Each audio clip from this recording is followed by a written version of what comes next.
Salam, senang sekali kembali kita bertemu saudara untuk kembali melanjutkan pertemuan kita tentang hati nurani manusia, dan ini adalah sesi yang kedua. Karena itu kita akan mulai di dalam doa. Mari kita akan berdoa. Bapa di surga, kembali Tuhan, kami bersyukur untuk setiap kesempatan yang Tuhan berikan bagi kami untuk terus belajar dan diperlengkapi oleh Tuhan, sehingga ya Bapa kami dibuatnya mengerti oleh karena pertolongan Roh Kudus, sehingga ya Tuhan kami boleh menangkap sesuatu malam hari ini ya Bapa lewat petamburan Bible Study ini ya Tuhan. Berkatilah ya Tuhan pertemuan kami dari awal hingga akhirnya, dan Roh Kudus menolong kami dan kami dibuatnya mengerti. Di dalam nama Tuhan Yesus, haleluya, amin. Ya, saudara, kembali kita akan lanjutkan untuk sesi yang kedua. Namun izinkan saya untuk mereview dari pertemuan kita yang pertama, yaitu sesi yang pertama, bahwa di dalam sesi yang pertama itu kita telah berbicara tentang hati nurani yang terletak kepada roh ya, atau nesama, yang ditempatkan Allah di dalam diri manusia ya. Jadi kita menjadi mengerti bahwa hati nurani kita itu terletak pada roh atau nezama yang ditempatkan Allah di dalam diri kita. Kemudian awalnya hati nurani adalah kosong ya. Saudara tentu masih ingat bahwa ketika sel sperma dari pria dan bertemu dengan sel telur dari wanita, maka di situ ketika menyatu maka menjadi zigot ya. Di situ sudah ada roh dan tubuh ya, sehingga di situ terus berkembang menjadi janin ya. Kemudian di situ sampai bayi lahir ya, maka di situ hati nurani belum terbentuk, masih kosong ya. Kemudian dalam perkembangan daripada anak, maka hati nurani makin lama makin terisi melalui panca indera kita, terutama adalah mata dan telinga ya. Jadi apa yang dilihat, apa yang didengar itu menjadi input bagi hati nurani manusia, sehingga di situ mulai terbentuk ya. Kemudian hati nurani berfungsi untuk memisahkan ya, seperti digambarkan dalam ginjal ya. Ginjal itu adalah untuk memisahkan produk metabolisme ya, di mana di situ racun-racun dipisahkan ya. Nah, demikian pula hati nurani berfungsi untuk memisahkan, memberikan pertimbangan mana yang baik, mana yang tidak baik, mana yang boleh dan tidak boleh, mana yang pantas atau tidak pantas. Nah, disitulah fungsi hati nurani. Nah, kita juga sudah belajar dalam sesi yang pertama, yaitu bahwa hati nurani perlu digarap untuk mendapatkan input yang baik, yaitu sesuai dengan kebenaran firman Allah. Karena itu kebenaran firman Allah perlu terus-menerus diperdengarkan ya. Kemudian implementasi daripada kebenaran Allah itu juga perlu diperlihatkan kepada anak-anak, sehingga mereka memiliki hati nurani yang terisi dengan kebenaran firman Tuhan. Dan pada bagian terakhir kemarin kita membahas tentang hati nurani yang memiliki cara berpikir dalam mengubah kodrat dosa menjadi kodrat ilahi. Ya,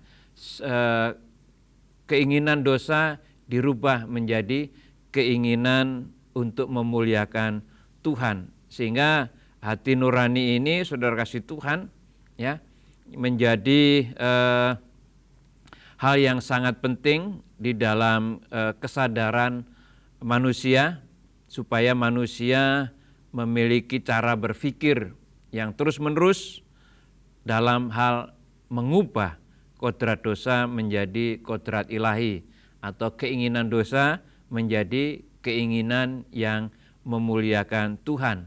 Nah, untuk bagian sesi yang kedua kita akan lanjutkan, saudara, bahwa hati nurani memiliki hubungan, ya, dengan hidup dalam pimpinan Roh Kudus, ya, atau bisa dikatakan hubungan hati nurani dengan hidup dalam pimpinan Roh Kudus, ya. Roh yang ditempatkan Allah di dalam diri manusia akan memiliki satu spirit yang sama dengan Allah jika memiliki chemistry dengan Roh Kudus. Nah, di sini berkaitan dengan hubungan hati nurani dengan hidup dalam pimpinan Roh Kudus adalah ketika hati nurani kita, ya, memiliki spirit yang sama, memiliki gairah yang sama dengan Allah. Dan itu bisa dicapai apabila ada chemistry dengan Roh Kudus. Karena itulah roh yang ditempatkan oleh Tuhan di dalam diri manusia ini harus terus-menerus dibangun supaya terjadi chemistry dengan Roh Kudus, ya. Ketika keduanya bisa sejalan dan seirama dalam proses pendewasaan rohani orang-orang percaya, ya, maka atas pimpinan Roh Kudus itu bisa menghasilkan buah roh, ya, seperti terdapat di dalam kitab Galatia pasal 5 ayat 22 sampai 23, ya. Di situ ada 9 buah roh, ya, antara lain kasih, sabar, sukacita, dan seterusnya, saudara. Ya, jadi di situ itu merupakan buah atau hasil, ya, daripada chemistry antara roh yang ditempatkan Allah di dalam diri manusia, ya, berkemistri dengan Roh Kudus, bekerja sama dengan Roh Kudus dalam proses pendewasaan rohani orang-orang percaya, ya. Ini menjadi penting, saudara, berkaitan dengan pendewasaan rohani ini, ya, karena buah daripada Roh Kudus itu akan nampak seiring dengan pendewasaan rohani orang-orang percaya, ya. Lalu dalam kehidupan kekristenan sejatinya hati nurani itu kan terbentuk dari atau terbangun dari kebenaran firman Allah, ya. Sehingga ketika sejalan dengan pikiran Allah, ya, dengan hati nurani itu, maka hasilnya itu bisa mewakili suara Allah, ya. Artinya begini, Bapak Ibu yang dikasihi oleh Tuhan, ya. Ketika hati nurani yang telah terbentuk atau telah terbangun oleh karena kebenaran firman Tuhan, ya, maka pikirannya akan sejalan, ya, dengan pikiran Tuhan.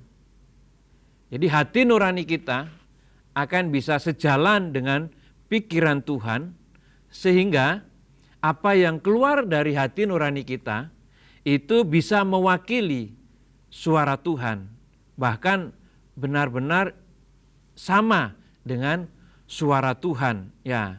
baik itu dari dalam segala pertimbangan maupun segala keputusan.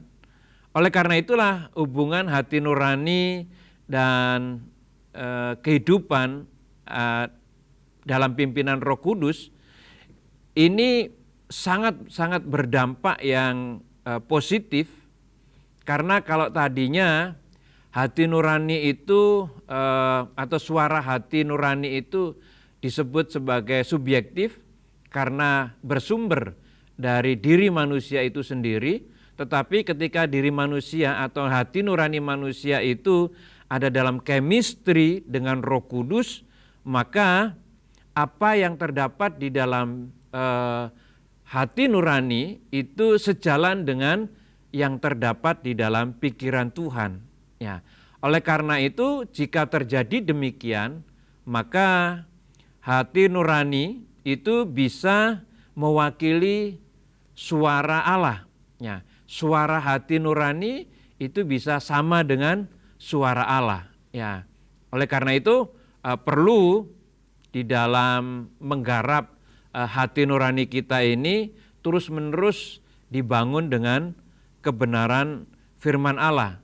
Nah, disinilah letak daripada hubungan hati nurani dengan hidup di dalam pimpinan Roh Kudus, di mana Roh Kudus terus berkarya di dalam hati nurani orang percaya. Ya. Lalu bagian berikutnya, saudara kasih Tuhan, berkaitan dengan buah hidup yang dipimpin oleh Roh Kudus, ya. Seperti dalam firman Tuhan mengatakan bahwa Roh Kudus dapat memerdekakan manusia dari keadaan yang tidak mencapai standar kesucian Allah hingga dapat mencapai standar kesucian Allah melalui hidup di dalam pimpinan atau tuntunan Roh Kudus. Ya. Maka dalam proses belajar yang panjang tentunya seumur hidup kita, ya,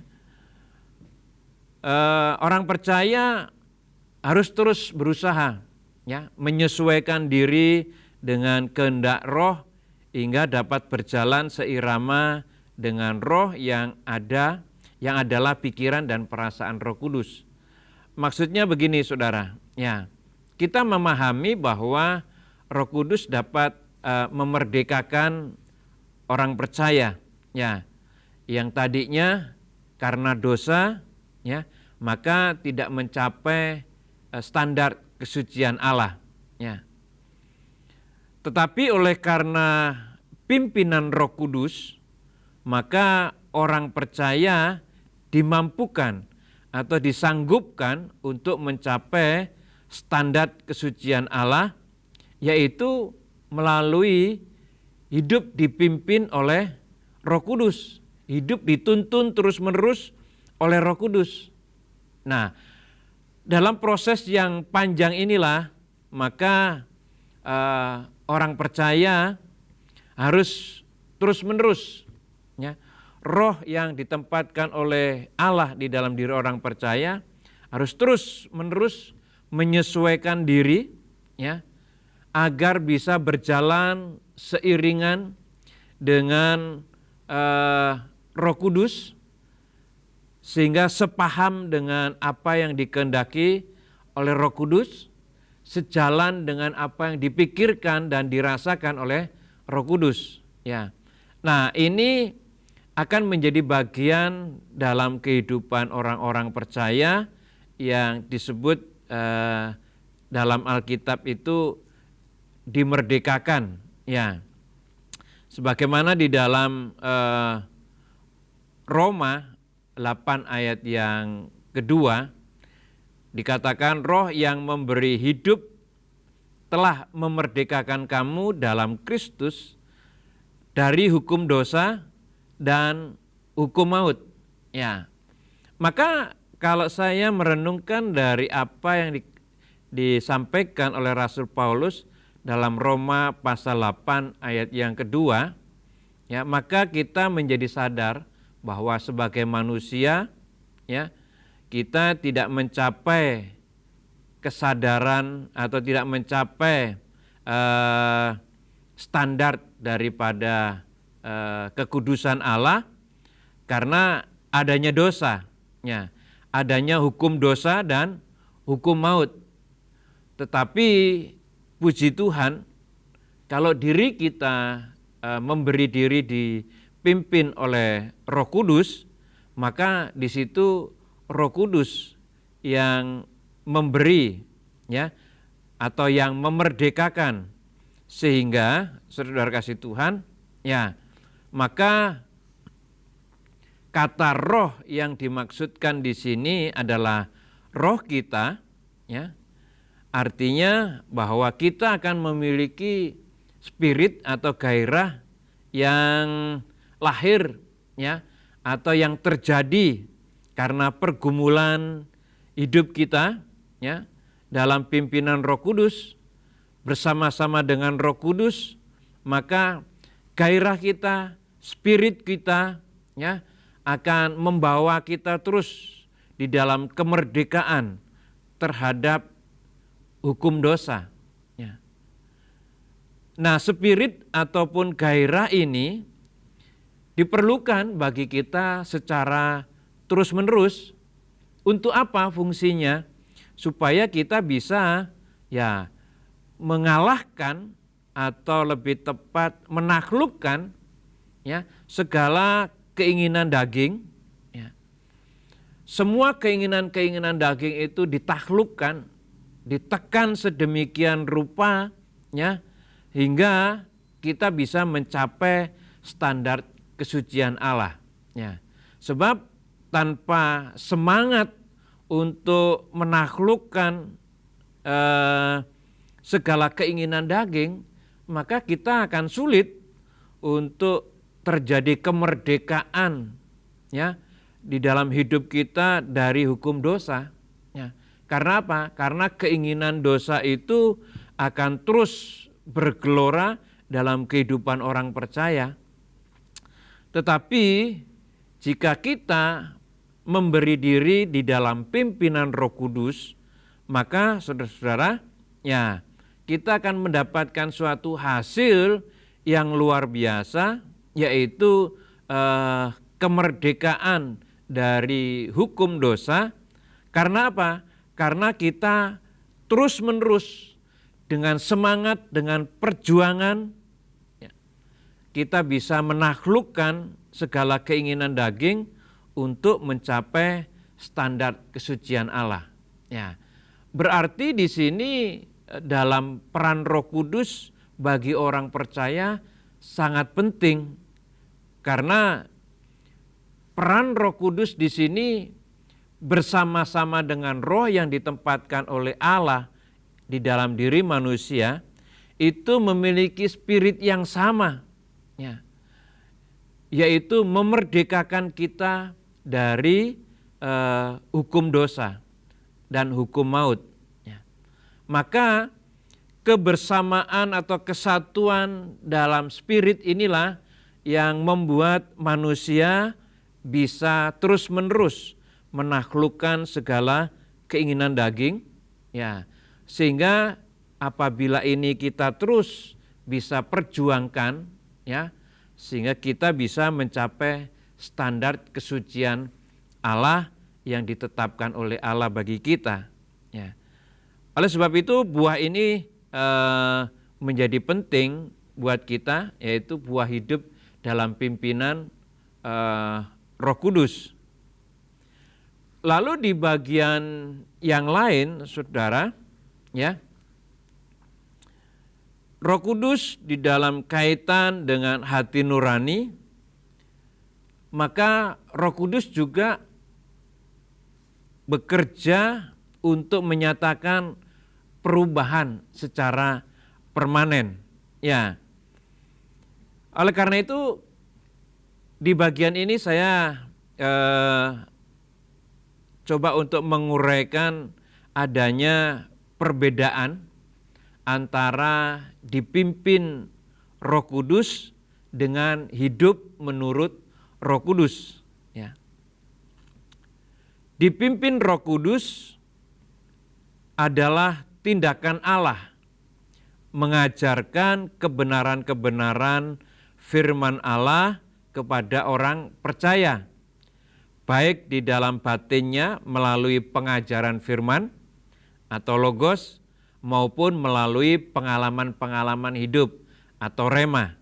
Nah, jadi kalau hidup dipimpin oleh Roh Kudus berarti di sini Allah yang mengajarkan tentang kebenaran. Ya, entah kebenaran itu disampaikan melalui khotbah, ya, atau kebenaran itu diajarkan melalui orang percaya membaca buku, membaca Alkitab. Ya, tapi yang jelas di situ kebenaran atau firman Allah itu diajarkan. Ya. Lalu selain itu orang percaya dalam dipimpin oleh Roh Kudus juga memiliki atau mengalami pengalaman-pengalaman rohani selama hidupnya. Ya. Sehingga pengalaman-pengalaman rohani ini juga menjadi bagian daripada di mana Allah mengajarkan kebenaran firman Allah. Ya. Jadi kebenaran firman Allah yang diajarkan oleh Allah itu bisa dilakukan dari dua sisi. Ya. Dari sisi lewat logos, yaitu firman yang diberitakan, ya, maupun lewat rema, yaitu pengalaman-pengalaman rohani selama seseorang itu hidup. Ya, jadi di sini kita perlu membedakan, saudara, ya, karena nantinya akan mendapatkan perbedaan yang nyata. Ya. Nah, sedangkan hidup menurut Roh, ya, tadi hidup dipimpin Roh, ya, di mana di situ Allah mengajarkan baik melalui logos maupun rema. Ya. Tetapi hidup menurut Roh itu artinya orang percaya berpikir dan berperasaan yang terus-menerus seirama, ya, dengan Bapa, juga dengan Tuhan Yesus. Maka artinya orang percaya mengikuti atau ikut menyesuaikan diri dengan Roh, yaitu gairah atau semangat yang dihasilkan setelah memasuki proses pimpinan Roh Kudus. Jadi hidup menurut Roh ini lebih konkret adalah memiliki kesadaran, ya, memiliki kesadaran baik melalui pikiran dan perasaan, ya, yang terus-menerus seirama, ya, yang terus-menerus sejalan. Karena apa? Karena roh yang ditempatkan Allah di dalam diri kita itu bisa menyesuaikan, ya, terus-menerus akan menyesuaikan dengan apa yang dinyatakan oleh Roh Kudus. Ya. Sehingga saudara di dalam hidup, maksud saya hidup di dalam atau hidup menurut Roh atau hidup di dalam Roh Kudus, maka saudara-saudara kasih Tuhan itu menyangkut kepada kesadaran yang terus-menerus timbul di dalam diri orang percaya itu, sehingga segala aksinya itu terus-menerus dipengaruhi oleh karena Roh Kudus. Jadi di sini akan sangat berbeda antara hidup dipimpin oleh Roh Kudus, di mana di situ Allah mengajarkan, ya, Allah mengajarkan logos, ya, atau firman yang disampaikan, ya, dan juga dengan rema atau pengalaman-pengalaman rohani yang diizinkan oleh Tuhan di dalam kehidupan orang percaya. Ya, itu hidup dipimpin oleh Roh Kudus. Tetapi hidup menurut Roh Kudus, saudara, ini jauh lebih dalam maknanya. Karena apa? Karena di sini orang percaya memiliki kesadaran, ya, memiliki kesadaran yang timbul melalui pikiran dan perasaannya untuk menyesuaikan diri agar apa yang diperbuatnya ini selalu seirama, satu gairah, ya, dengan apa yang dikehendaki oleh Roh Kudus. Nah, Oleh karena itu saya memberikan gambaran seperti begini. Ya. Maka dalam hal ini jelas sekali bahwa Allah hendak mengubah ya, orang percaya secara permanen melalui pimpinan Roh Kudus. Artinya orang percaya memiliki karakter Kristus, ia bertindak sesuai dengan pikiran dan perasaan Allah. Ya, maka saya buatkan diagram seperti begini. Ya. Kalau dipimpin oleh Roh Kudus, maka di situ Allah mengajari orang percaya dengan firman, ya, maupun dengan pengalaman. Ya.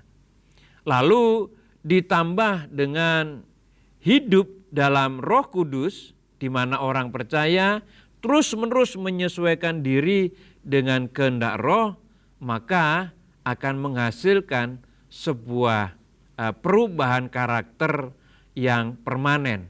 Ya, jadi ini yang menarik saudara, bahwa perubahan yang permanen itu tidak serta-merta hanya karena mendengar, ya, hanya mendengar firman Allah, ya, hanya mengalami pengalaman-pengalaman rohani, ya. Tetapi saudara-saudara,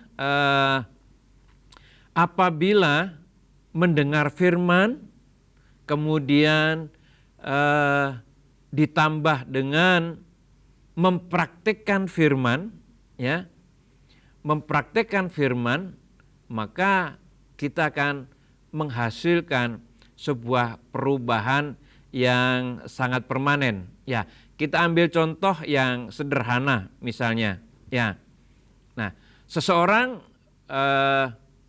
diajari misalnya membuat kue. Ya, membuat kue. Pertama kan diajari teorinya. Ya, bahan-bahannya apa saja, ya kan? Bahan-bahannya apa saja. Kemudian dia juga melihat, ya, bagaimana cara mengolah kue itu. Ya. Kalau hanya sebatas itu, maka saudara, hasilnya tidak permanen. Karena apa? Bisa saja besok udah lupa. Apa yang diajarkan itu akan mudah terlupakan. Tetapi kalau secara teori mereka diajarkan tentang bahan-bahan bikin kue, kemudian dia juga melihat bagaimana cara membuat adonannya, ya. Kemudian ditambah dia juga ikut melakukan, dia mempraktekkan bagaimana dia harus mengukur berat daripada tepung, berapa telur dan semuanya, dan bagaimana dia harus mengaduknya supaya menjadi adonan yang baik, ya. Nah, kalau itu dua-duanya baik teori maupun praktek itu dikerjakan oleh orang-orang percaya berkaitan dengan firman Allah ini, maka orang percaya akan menjadi orang percaya yang memiliki karakter yang permanen. Ya, sehingga kalau tadi contohnya adalah orang yang membuat kue, maka dia akan menghasilkan, ya, sebuah kue karya sendiri, saudara. Dan di situ apabila terus-menerus dia lakukan, saudara, maka dia akan menjadi ahli tukang kue, ya. Dia ahli pembuat kue. Nah, itu pengetahuannya bisa menjadi permanen, ya. Nggak mungkin dia lupa. Karena apa? Karena dia secara teori dia sudah mendalami melalui praktek sehari-hari. Ya. Nah, karena sudah dipraktekkan, maka pengetahuan yang didapat tentang pembuatan kue itu bisa secara permanen dipahami. Ya. Nah, demikian pula saudara kasih Tuhan, kaitan daripada bagaimana Roh Kudus bekerja di dalam diri orang percaya, maka apa yang dimulai dari firman yang didengar, ya, dan pengalaman-pengalaman rohani yang pernah dialami, ya, lalu berdasarkan firman dan pengalaman itu dilakukan, dipraktekkan dalam kehidupan sehari-hari, ya, dipraktekkan terus-menerus dalam kehidupan sehari-hari, maka saudara, dia akan menjadi orang yang memiliki karakter yang permanen, yaitu karakter yang terbentuk dari mempraktekkan firman. Ya. Maka apabila kita mengambil contoh, misalnya seseorang telah mendengar bagaimana Tuhan memerintahkan kasihilah sesamamu, ya, seperti dirimu sendiri. Ya. Kemudian dia sudah mendengar hal itu, lalu dia mempraktekkan, ya, dalam kehidupannya sehari-hari. Terus-menerus dia mempraktekkan bagaimana mengasihi sesama. Ya. Entah dia harus melewati memberi perhatian, memberi pertolongan, ya, memberi jalan keluar dan sebagainya. Nah, di situ telah mempraktekkan, ya, firman tentang mengasihi sesama. Maka kalau itu terus-menerus dilakukan, maka terbentuklah sebuah karakter anak Tuhan yang penuh dengan kasih terhadap sesama. Nah, saudara, ini Roh Kudus bekerja begitu luar biasa dalam kehidupan orang percaya. Karena itulah yang dikehendaki Allah adalah sebuah karakter yang permanen seperti ini. Ya. Sehingga saudara-saudara, kalau dalam minggu yang lalu saya sempat uraikan bahwa seseorang yang mengalami pertobatan dari perjudian misalnya, saudara, ya, kalau dia berjudi kemudian dia bertobat, saudara, dan pertobatannya itu masih sebatas di dalam pikiran, ya, pertobatannya masih terbatas dalam pikiran, belum sampai mendalam ke hati nurani, maka ada kemungkinan orang itu akan jatuh lagi di dalam dosa perjudian. Tetapi ketika, ya, pertobatannya itu masuk di dalam hati nurani dan itu terpatri secara permanen, ya, bahwa dia bertobat dari perjudian, maka suatu ketika ada orang yang mengajak dia judi, meskipun tidak memakai uangnya sendiri, saudara, orang ini pasti tidak akan mau lagi untuk terlibat di dalam perjudian. Karena apa? Karena mengalami pertobatan yang permanen. Ya. Nah, ini yang penting di dalam menggarap hati nurani manusia. Ya. Dan hati nurani kita itu akan memiliki karakter yang permanen, saudara, ya, apabila kita bukan saja menjadi pendengar firman Tuhan, tetapi selain mendengar firman Tuhan, tetapi juga menjadi pelaku firman Tuhan. Ya, kalau firman Tuhan yang kita dengar terus-menerus dipraktekkan, terus-menerus dilakukan, itu akan membentuk sebuah hati nurani di mana seseorang berkarakter seperti Kristus. Nah, di sini nilai daripada pembentukan secara permanen, ya, yang dilakukan melalui Roh Kudus, saudara. Ya. Lalu berkaitan dengan pembentukan karakter, saudara, ya. Karena apa? Karena hati nurani sejatinya adalah tidak kelihatan. Siapa yang bisa melihat hati nurani? Ya, tidak ada seorang pun yang bisa melihat sejauh mana kualitas hati nurani seseorang. Ya, hati nurani kan tidak kelihatan. Ya. Tetapi saudara kasih Tuhan, karakter kita itu bisa mengekspresikan hati nurani melalui jiwa yang memuat pikiran dan perasaan dan kehendak yang bersangkut paut dengan etika. Ya. Nah, ini menarik, saudara. Ya. Jadi hati nurani itu tidak kelihatan. Kita tidak bisa menilai seseorang ini memiliki karakter yang baik atau tidak, saudara. Ya, karena kita tidak bisa menilai hati nurani seseorang. Ya. Tetapi hati nurani seseorang itu bisa akan kelihatan melalui karakter ya, yang diekspresikan, ya, karakter yang dimunculkan, ya, baik itu melalui pikiran, perasaan maupun kehendaknya yang berkaitan dengan etika. Ya, maka saudara, ketika kita mengenal seseorang, kita tidak tahu, ya, sejauh mana orang ini memiliki karakter seperti Kristus atau tidak. Ya, tetapi karena ekspresi daripada hati nurani yang terpancar di dalam karakternya, ya, maka ketika dia bertindak, ya, itu nampak bahwa seseorang itu memiliki hati nurani yang baik. Ya, jadi saudara-saudara, bahwa sesungguhnya karakter itu digerakkan oleh hati nurani. Ya.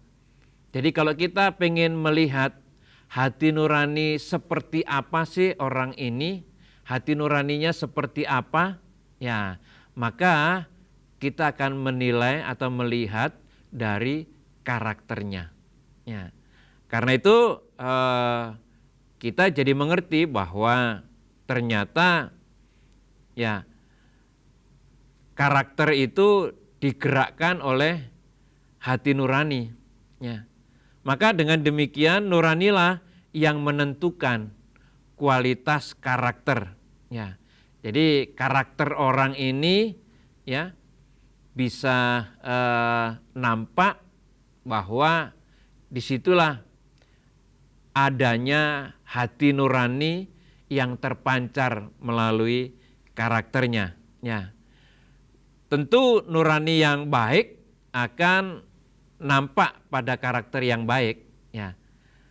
Hati nurani yang baik akan muncul, akan terpancar di dalam karakter yang baik. Ya. Nah, adapun kualitas nurani seseorang itu tergantung dari apa yang diterima melalui panca inderanya. Ya, ini sekali lagi mengingatkan materi yang terdahulu bahwa kalau ingin membangun hati nurani yang berkualitas supaya memancarkan karakter yang baik, yang berkualitas, maka jangan lupa kita harus mengisi hati nurani itu dengan kebenaran, ya, dengan kebenaran firman Allah. Ya. Karena itu pendengaran kita, panca indera kita khususnya mata dan pendengaran kita harus menjadi sarana untuk memperhatikan hal-hal yang sesuai dengan kebenaran Allah. Ya. Jadi apa yang kita dengar, ya, itu akan membentuk hati nurani. Karena itu dengarlah firman Tuhan, maka akan terbentuk hati nurani yang sesuai dengan firman Tuhan. Ya. Lalu apa yang kita lihat? Ya, marilah kita melihat hal-hal yang sesuai dengan kehendak Tuhan. Ya, sehingga di situ akan membentuk hati nurani yang sesuai dengan Tuhan. Jadi apa yang kita dengar, apa yang kita lihat, inilah yang menjadi sumber input daripada hati nurani. Ya, karena itu semakin banyak yang kita lihat dan yang kita dengar hal-hal yang berkualitas baik dari Tuhan, ya, itu akan masuk di dalam hati nurani kita, maka kita akan memiliki hati nurani kita yang berkualitas. Nah, dari hati nurani yang berkualitas setara dengan kebenaran Allah, maka yang keluar dalam karakter kita, yang terpancar dalam karakter kita adalah berkualitas sama dengan yang ada di dalam hati nurani kita. Inilah saudara kasih Tuhan berkaitan dengan pembentukan karakter. Nah, Paulus pernah berkata demikian dalam 1 Korintus pasal 15 ayat yang ke-33 dikatakan demikian. Pergaulan yang buruk merusak kebiasaan yang baik. Ya, pasti saudara sering mendengar narasi ini, ya. Pergaulan yang buruk merusak kebiasaan yang baik, ya. Artinya pergaulan itu sangat besar pengaruhnya terhadap kualitas hati nurani kita, ya. Oleh sebab itu orang percaya harus bergaul dengan Tuhan atau bergaul dengan Roh Kudus untuk membangun hati nurani yang berkualitas seperti yang Tuhan kehendaki. Ya, maka dari ini kita bisa gambarkan secara sederhana. Ya, kalau kita ingin pinter, ya, maka kita harus bergaul dengan orang-orang yang pinter, yang jenius. Ya, kalau kita ingin menjadi orang yang sukses, maka kita harus belajar dengan atau bergaul dengan orang-orang yang sukses. Ya, maka saudara bisa bayangkan kalau kita bergaul dengan Tuhan, ya, maka saudara perasaan, kehendak kita, pikiran kita, saudara, maka akan menjadi sama dengan kehendak, pikiran dan perasaan Tuhan. Ya, nah di sini menjadi sangat penting dalam pembentukan karakter. Ya, kenapa kita didorong-dorong harus membangun persekutuan dengan Tuhan, keintiman dengan Tuhan? Karena apa, saudara-saudara? Semakin kita bergaul erat dengan Tuhan, ya, maka sifat-sifat ilahi yang ada di dalam Tuhan itu bisa terimpartasi dalam kehidupan kita. Ya, seperti kalau kita ingin sukses, bergaul dengan orang-orang sukses, maka kita bisa menjadi sukses. Ya, nah semacam itu, saudara. Nah, saudara, kita bisa membayangkan bagaimana kalau kehidupan kita ini, ya, yang tadinya jauh dari standar kekudusan Allah, maka oleh karena Roh Kudus kita menjadi orang-orang percaya yang memiliki standar kekudusan Allah, ya, maka semakin kita bergaul intim dengan Tuhan, maka kecenderungan-kecenderungan yang terbangun dalam kehidupan kita ini adalah kecenderungan yang sesuai dengan kehendak Tuhan. Ya, berarti saudara, ya, apa yang disampaikan oleh Rasul Paulus tentang pergaulan yang buruk merusak kebiasaan yang baik ini, saudara, maka ayat ini harusnya mendorong kita untuk terus membangun persekutuan dengan Tuhan, untuk terus membangun pergaulan kita dengan Tuhan seintim mungkin, sehingga kita bisa membangun hati nurani kita ini sekualitas dengan apa yang dikehendaki oleh Tuhan. Ya, jadi semakin kita banyak waktu untuk bergaul dengan Roh Kudus, maka kita akan melihat hasilnya, yaitu memiliki hati nurani yang berkualitas seperti yang dikehendaki oleh Roh Kudus. Ya.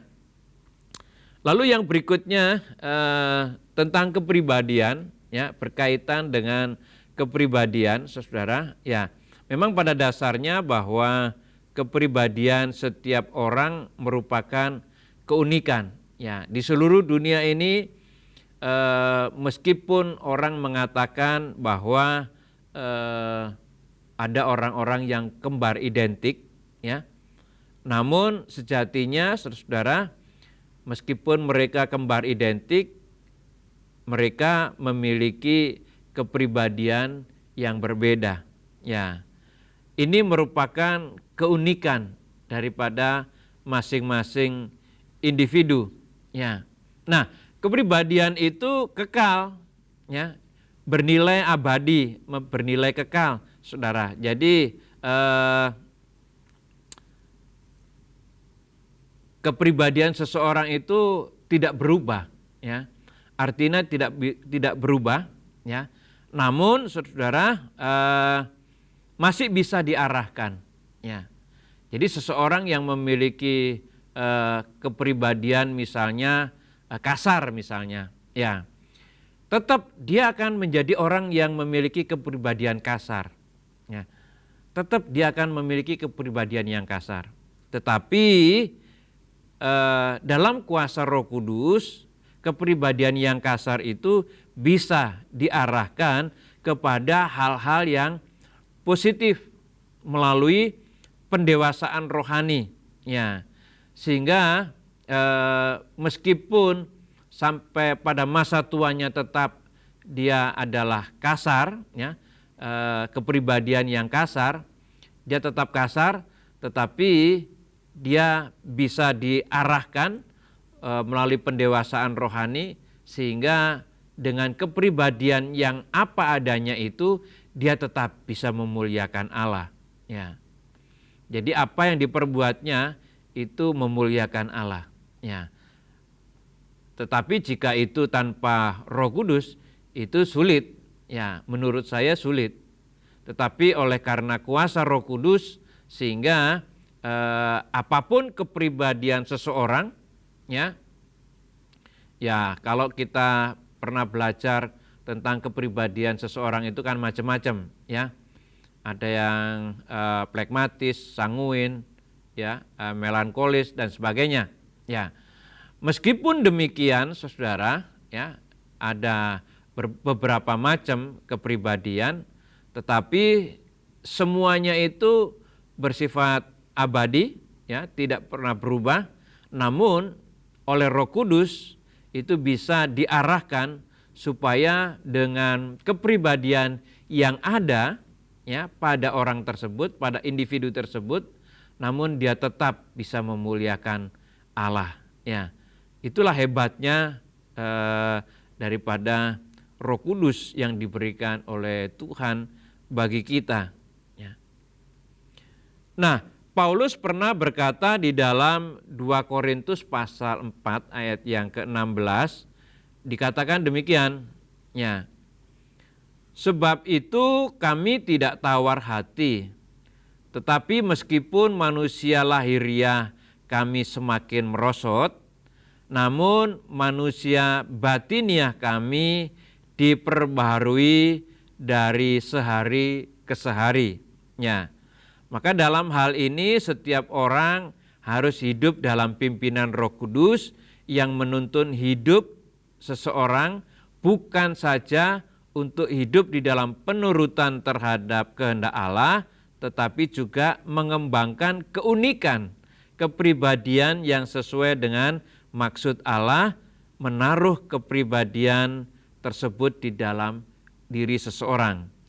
Maksudnya begini saudara, ya, dari ayat ini kita menjadi mengerti, ya, bahwa kalau Paulus mengatakan, ya, kami tidak tawar hati meskipun manusia lahiriah kami semakin merosot. Ya, ini menggambarkan bahwa manusia lahiriah Paulus itu memang makin tua, bahkan makin merosot, ya, makin tua.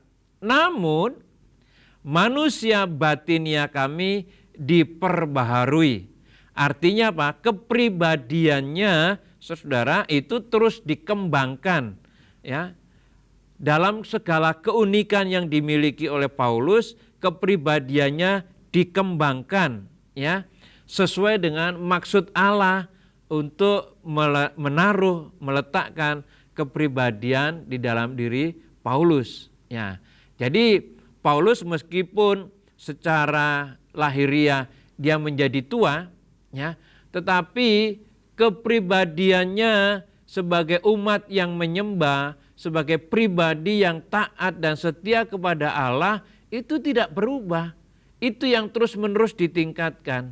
Sehingga meskipun manusia lahiriahnya merosot, tetapi manusia batiniahnya terus dikembangkan. Dari sehari ke sehari diperbaharui. Artinya dia memiliki kepribadian yang terus-menerus dibangun, ya, di atas kebenaran firman Allah, sehingga sampai pada masa tuanya sekalipun dia tetap mengasihi Allah. Ya. Dia tetap menjadi pribadi yang takut akan Tuhan. Ya. Nah, hal ini menjadi sangat penting bagi kita, saudara, di mana kepribadian yang dipercayakan oleh Tuhan di dalam hidup kita ini, ya, meskipun secara jasmani kita semakin merosot, bukan berarti kepribadian kita ikut merosot, ya, tetapi kepribadian kita akan terus dikembangkan untuk tetap mengasihi Allah, ya.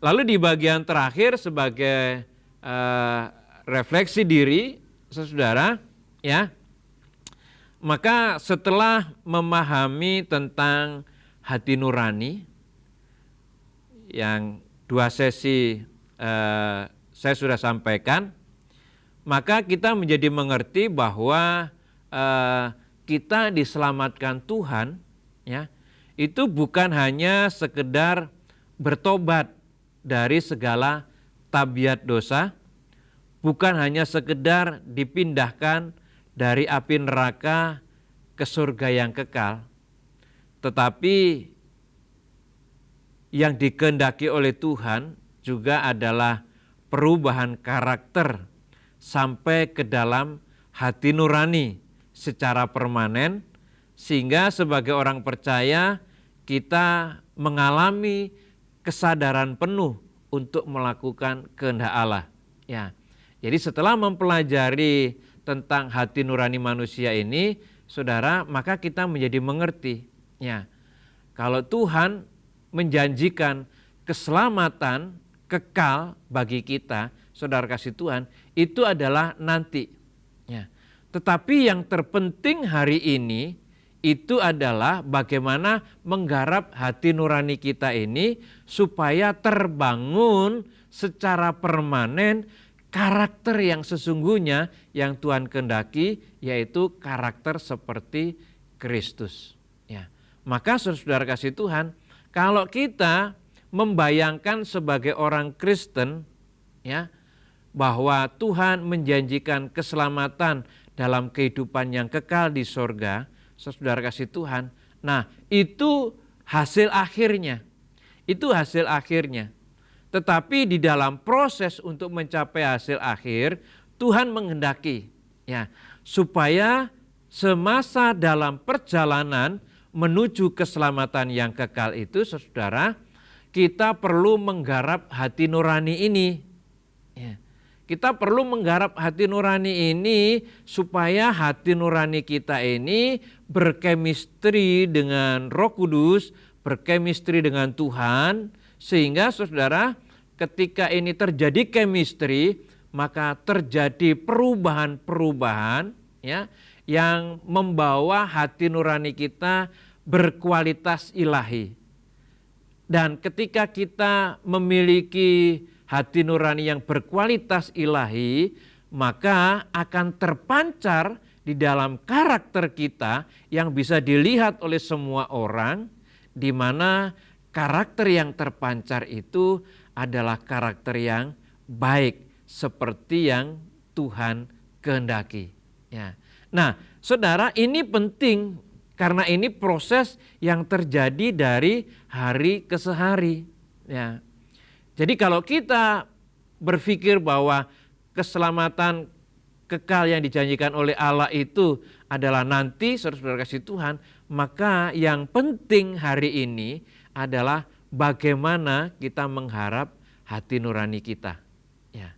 Dan saya percaya saudara-saudara, kalau kita berhasil mengharap hati nurani kita ini seperti yang Tuhan kehendaki, maka ya tanpa kita sadari kita akan memperoleh keselamatan dalam kekekalan itu. Ya. Jadi saudara-saudara kasih Tuhan, ya, ketika saya merenungkan hal ini juga saya berpikir, ya, jangan-jangan yang dimaksudkan oleh Rasul Paulus, ya, tetaplah kerjakan keselamatan ini, saudara kasih Tuhan, ini berkaitan dengan bagaimana menggarap hati nurani kita. Ya, hati nurani yang ada di dalam roh kita yang ada di dalam nezama itu, saudara, perlu digarap, saudara. Ya. Sehingga hari ke hari, saudara kasih Tuhan, ya, sampai pada akhirnya, ya, keselamatan itu tiba dan menjadi bagian kita seutuhnya. Ya. Nah, saudara, kira-kira itu yang saya sampaikan malam hari ini di bagian yang kedua, dan sebagai penutup dari kata-kata saya, saudara kasih Tuhan, jika saudara ada pertanyaan, silakan saudara bisa mengirimnya melalui nomor WhatsApp ini. Nanti panitia akan membantu. Kemudian saudara kasih Tuhan, pesan yang menyemangati saudara supaya saudara tetap semangat. Jangan pernah berhenti belajar tentang firman Tuhan, karena kalau saudara berhenti belajar berarti saudara berhenti bertumbuh, ya. Karena itu tetaplah terus belajar agar kita terus bertumbuh dan semakin dewasa. Kiranya Tuhan Yesus memberkati, dan mari kita akan tutup di dalam doa. Bapa di surga, terima kasih untuk kesempatan malam ini Tuhan. Kembali kami diperlengkapi ya Tuhan. Bapa, kami telah sampaikan 2 sesi tentang hati nurani manusia ini ya Tuhan. Dan kami berdoa biar kiranya para peserta dapat menerima dengan baik ya Tuhan, dapat memahami dengan baik dengan pertolongan Tuhan, sehingga setiap kebenaran dan setiap pengetahuan yang sudah dinyatakan biar kiranya terus boleh mendewasakan para peserta ya Tuhan. Namun lebih daripada itu Tuhan, kami juga berharap biar kiranya pengetahuan ini tidak hanya sekedar menambah wawasan, tetapi juga menambah gairah semangat untuk terus berbenah diri ya Tuhan, untuk menjadi seperti yang Tuhan kehendaki ya Bapa. Karena itu kami berdoa ya Tuhan, kiranya para peserta terus diberkati Tuhan, dibimbing oleh Tuhan, dan menjadi jemaat yang dewasa secara rohani bagi kemuliaan nama Tuhan. Terima kasih Bapa, terpujilah nama Tuhan kekal selamanya. Demi nama Yesus Kristus kami naikkan doa syukur kami. Haleluya. Amin. Ya, salam saudara. Sampai bertemu lagi di PBS yang akan datang. Tuhan Yesus memberkati.